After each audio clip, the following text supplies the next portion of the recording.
Oyagala omukolo gw'ogwenjawulo gubeere n'ebijjukize mu nnyumba yo? Kankwanjulire ba KingSmith Photo Studio. Ffe bakafulu mu kkuba ebifaananyi n'okukola video. Olina wedding, birthday party, kukyala, nika, baby shower, photoshoot oba music shoot na buli kimu kyonna ky'oyagala. Ffe tusobola okuwa ebijjukize ebirungi eri ebirooto byo. Ate nno mwana wattu kusintiiza omuntu wa bulijjo. Tusange Bannankulabe ku Bitaala, ku Prime Tower, Level 3, Room D04. Okumanya ebisingawo, tukubire ku nnamba zino: Note 7 Note 2, emu Note 4, emu 25, oba Note 755, 31, 731, oba Note 777, Note 23, nnya Note 5. KingSmith Photo Studio. Ffe tusobola okuwa ebijjukize ebirungi. Ate nno mwana wattu kusintiiza omuntu wa bulijjo. Kale mukigula lujji wa leero omulala ewalumbuye tuvudde mutegedde update jerimu tugenze wa Mr Update awo no tuba tulingidde ekyombo tuvuga speed ya wagulu nnyo. Mr Update ono yayingira ebyobufuzi ebbanga lya mabega kaawo kuvanga akyali mwana muto era nga y'omu kwabo abasinga okucyankalanya ennyo omu ku bammeeya b'ekibuga Kampala n'amusula n'amutwala ku ssomero teyakoma okwo n'ayingira eby'okkuba amasimu n'ayingira obwa kansala paku bw'atyo ng'ayingidde ate bwe twogerera essaawa zino abadde full MP wa Kawempe North. Muhammadi Segirinya ono gwenjogerako essaawa zino yakamala ennaku 2 ng'ali eri ekitalya eyo nali ngenzeeyoko komera ddene nnyo ate panvu era oba olitunidde botuwa bweru linyirira okufa naye bivaayo ebyogerwa munda nze naawe tubiwulira wabula si ekayeka ayatwaliddwa ekitalya yatwaliddwa n'omukulu amanyiddwa nga Allan Sewanyana musajja wa Wiino era nga naye full MP era nga kino kisanja kye iziti kyakubirwa kyakusatu I stand to be corrected era nga avasaidiza wali emakinde kyakubiri nga ali mu parliament era nga ogwasooka yajjira ku kaadi ya DP ogwazeeko yajjidde ku kaadi ya NUP era nga bana babiri bagambibwa okuba muno bavunaanibwa emisango nga giringa ng'ena ogusooka inciting violence ogwokubiri gwa kubanga beekuusa ku ebyo ebyaliwo e Masaka siriroya mujja kunsonyo naye nga bya Ebijjambiya okutta abantu okwali e Masaka era nga basomye n'amannya era ne basindika ate wali ng'omusango nogenda kwagutandika okuwulibwa kooti enkulu eya Uganda kubanga e Masaka gyabadde bagusindika kooti etekkirizibwa kubanga ekola kinga ewulira emisango gino. Leero noonyeza Kaye Wisdom twogere ku nsonga za omukulu amanyiddwa nga Segirinya.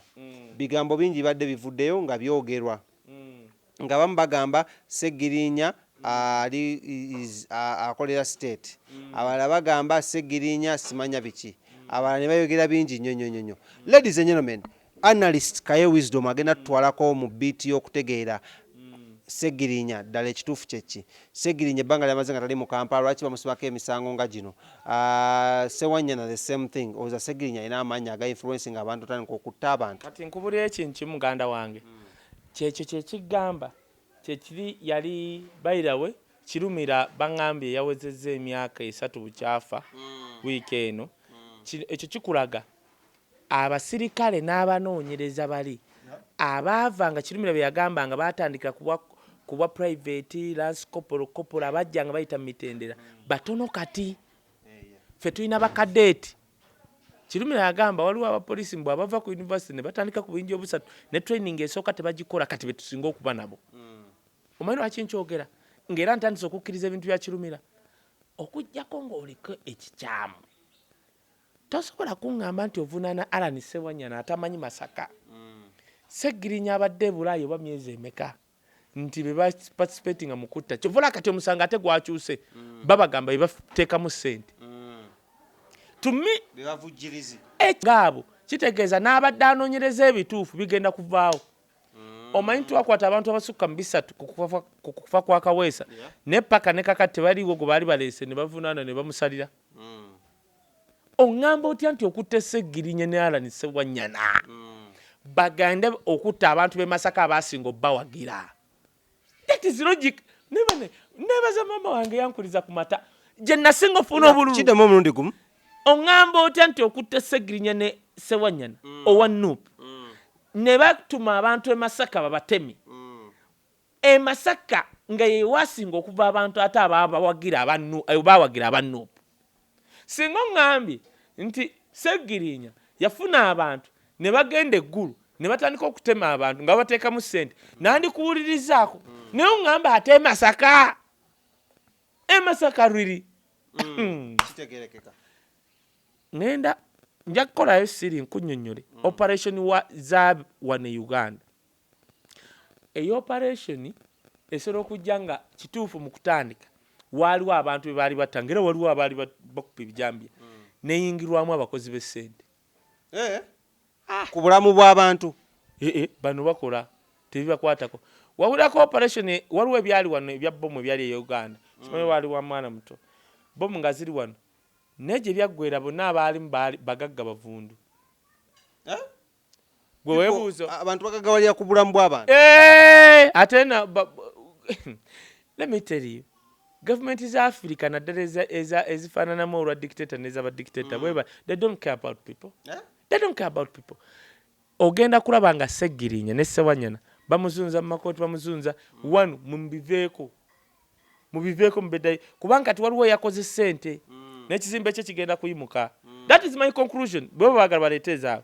My conclusion is you can't tell me nti Segirinya akwata abantu abawagira nuupu n'agenda n'agamba nti tutandikira okutema. Yanditandikidde eggulu abatabawagira. Kino kiri ku state threat. Bajja kwekuba bokka. Ate ani yali akisuubidde nti eggini wasobola okubeerawo eyali akwatira president umbrella nga yeyawambi. Muhoozi goes to Masaka still. N'agendayo ogezaako okulaba muno bakola ki bategeera kiddala ekituufu ekiriyo. Then Jim Muhwezi minister naye n'agendayo n'akrashinga ne ba MP aba Buganda caucus agenza okunoonyereza ku bintu bino eby'ebijambiya. What is that? Kati kyenkugambye Jim Muhwezi, you can't tell me nti aba Buganda caucus b'MP bagenze misana si kiro bagenda Masaka n'ogamba reason lwaki mbaganye bagenda kutaataaganya ebyokunoonyereza.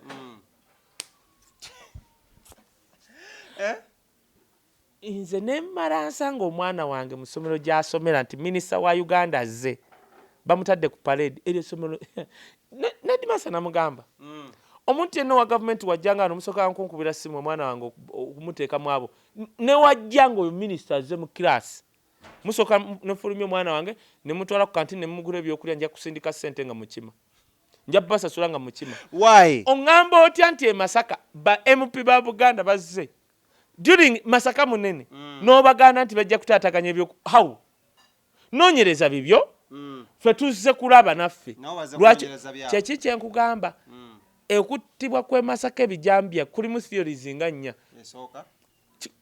Kusobola okwatandika kwali kutuufu nga waliwo abaali batta naye kwagenda mu kwokubiri ne muyingiramu abakozi ba ssente. 2 kiri political succession. President Bagala akyali wano emyaka emeka mingi atugamba akyaliwo akyatutwalaganya alimba waliwo okutambula nga naawe otambulira mu dinaayo kisoboka at his age. Gwe gy'emyaka Bagala gy'emyaka gy'abantu ndu security beefed up ku court empitirivu nnyo kino ezivaayo olw'okuba baleeta abantu babiri bokka. Twanalizinga gundi Segirinya ndowooza anti kati kyenkugambye kati kansole njogere ku ekyo nga sinaga because omanyi kiri mu kooti njagala tukole episode kwanalizinga bijambiya na Segirinya. But let me tell you something.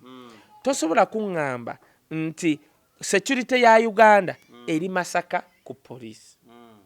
Yonna ekuŋŋaanya eweddeyo naye nga beegaana bamanyi b'MP naye ng'ate eri gye battira abantu waliwo apoliisi yatugambye osi talina mani power alina abapoliisi aba bamuwa budget ya mitwalo yatugambye 3 kulambula area singa ogiraba mwezi mulamba. Kyokka mmwe muli Masaka CPS ye Masaka muli awo mwenna mulinga baddofe. Kyenkugambye amaanyi ga wano bano abantu tebalina logic. Okugana Sewungu okuyingira mu poliisi munda. You don't need to put there 100 policemen. Weerabisa yo kimanyi bino bye twali tutya muzeeyi ne security yakabi bigenda ebimuswaza. Oli serious? Waddira abapoliisi 100 bagane Sewungu okuyingira munda kitegeeza bwe bunafu bwammwe. You don't need to even gana Sewungu mumuleka ayingire mukwatire munda mugayituula awo agenda kubaana tewali. Naye nze nagamba Smith abantu abataagala government bakolwa ebikolwa bikyayisa government. Waliwo abantu bangi bali mu security nga nabo bakoowu. Museveni agenze Masaka akutte abantu bano be battira abantu ku bijambiya abawadde abakompensatingidde akasente aba meetings ayogedde nabo kino kino kye kikyusa ku mitima gy'abantu abafiiriddwako abantu ba era asanga awo banaku nze ngonzitira kitange ngompita nekube naye bifaananyi ngompa milioni 10 abo banaku kye nagambye nti ne waali Natasha nga yaza okufuga wano Uganda ajja kuleeta na ideology endala nalaba Patience Pastor Patience first daughter ng'ali mu kanisa yo twagala ne radio ne wizo ng'asabira abantu obugagga simanya ebyondo byose byosseeka ng'asabira abantu yalita abantu n'abasabira nendaba ng'atuuya n'asaba it means obwongo bwa first daughter Patience buli muntu taagala kulaba abantu nga bali bubi naye bano abantu bano abalina ideologies zamuzeeyo okuva mu 60 enfunyo kufuga abantu nga nze ngonsitide tata wange ompise nekubya ekifaananyi ne milioni 10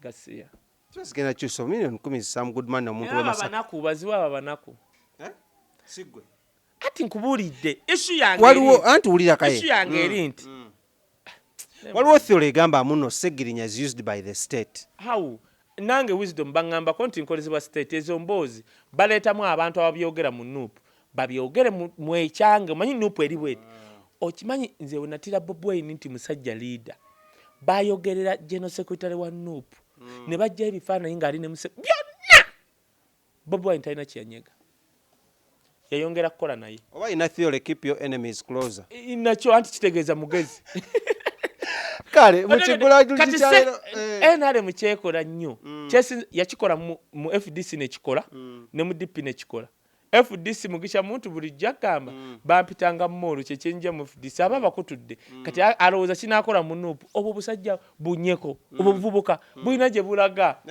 nookera n'ogamba nnyeko mbega Bobi Wine amugamba gwe focus ebyo biziba amatu tugenda mu maaso enkya tuli mu gavumenti ate kulwanyisa mbeera mbi oba oli ate Bobi Wine najja kutukuba line yagamba people power yabe NRM muntu wa bulijjo FDC biti kati oba oli mbega kiri nti olwanira abantu kati Bobi Wine ombegeko ki ombegeko ki mbutuufu atudde mazima mbegako nti ayogera n'abazungu ayogera na buli omu akimanyi ogera kubega ki tewali kati oba obuyinula buddebu kiringa omuntu omu yaŋŋamba wisdom okimanyi nakuteerako bambega abakutambulirako ne mugamba mba musiru nnyo okulowooza nti sirina bantambulirako kubanga soogera bye mwagala mumwagala bali bakidole bali abalina amabeere agalinga amakutiya be mwagala abo nga toboogera mannya saagala mbamba bamaireji kale ndowooza bwe tubadde Kaye wisdom webale nnyo olwaliro okubanga obaddewo nnyo n'otwanalizingamu ku ensonga bwe zityo njagala osiibula abakola ku Celeb Jazz abatulaba Celeb Jazz mbaagala nnyo nabawadde ennamba yange eri 070 49 439 0701 49 40 39 kubirako ku wisdom mugayi wisdom njaga kugulira mata tonkubira bukubizi lwa bizibu tu bw'oba olina ne info gw'oyagala njogereko eyo namba ya WhatsApp kuba ku WhatsApp bw'onkubira ku WhatsApp tebawuliriza WhatsApp tebasobola gimonitalinga tuddamu tuwuliriziganye ku Celeb Jazz nate thank you mbasiibudde naye wano Celeb Jazz mujja tujja funa yambuleera nga tuteeka wano wangambye ki tenti twetaaga abatenti abo bakola ezo zambuleera zigendamu emmotoka na bikyezo wano njagalawo akantu kale abo tubadde amanya yenze KingSmith nga bulijjo abateekamu ssente si balabe bannaffe aba King Montage Studios basangibwa enankula byabwe ku bitaala era bakubireko ku 070 bano babeerawo okulaba muno bakola omukolo gw'okulaba muno gunyirira nnyo n'okusinga ebifaananyi bino byolaba ku screen yo era abo bennyini babeerawo okulaba muno embaga yo okwanjula okuhinjirwa bakuteeka ate ku mutindo ogw'ensi yonna yonna kobeere ng'oli bweru wa ggwanga kabeere ng'oli munda mu ggwanga kobeere ng'omukolo gwo gupulaninga gwa mwaka gujja bakubireko obeere ng'obabuukinga ate osobola okubanga naawe bakola ki bakolera ebintu ebyenjawulo omulala ateekamu akasente ye Haji Jaffa Musa gwengenda okubanga nkwanjulira enyenye ennyo ono awonya endwadde eziganye okuli amajinni atereeza obufumbo buyuuga mujja wakufuukidde zike abaana tofuna baana genda yakulombereddwa se kyokka kyakola oyinza okubanga obadde onoonya visa nga visa yabula era ng'otambudde mu buli kampani yonna ezigenda ebweru era gwe eyiyo yebula ezo ze zitamu empapula zo ze zitajja weekwata Haji Jaffa Musa awo emukono ewantone nakinsunga yes nakisunga era ng'omukubira ku 070 39 88 ajja kubatereza embeerayo n'ey'obulamu bw'osobola nawe kubanga ssente z'ofuna ziwangala mu nsawo yo kugambye bamuyita Haji Jaffa Musa ate mwesonyiwe abafere amanya nze KingSmith wano ku Celeb Jazz sikola na mulala yenna nkola n'omukulu amanyiddwa nga Salolens ku kamera yabeerako kubanga kutuusaako ebifaananyi ebirungi nga ebiti musibe bulungi mweraba oyagala omukolo gw'ogw'enjawulo gubeere n'ebijjukize mu nnyumba yo kankwanjulire ba King Montage Photo Studio fe bakafulu mu kkuba ebifaananyi n'okukola vidiyo olina wedding birthday party kukyala nika baby shower photoshoot oba music shoot na buli kimu kyonna ky'oyagala fe tusobola okuwa ebijjukize ebirungi eri ebirooto byo ate nno mwana wattu kusintiiza omuntu wa bulijjo tusange bannankulabe ku bitaala ku Prime Tower level 3 room D04 okumanya ebisingawo tukubire ku namba zino noti 7 noti 2 emu noti 4 emu 25 oba noti 755 3 7 oba noti 777 noti 23 4 noti 5 King Montage Photo Studio fe tusobola okuwa ebijjukize ebirungi ate nno mwana wattu kusintiiza omuntu wa bulijjo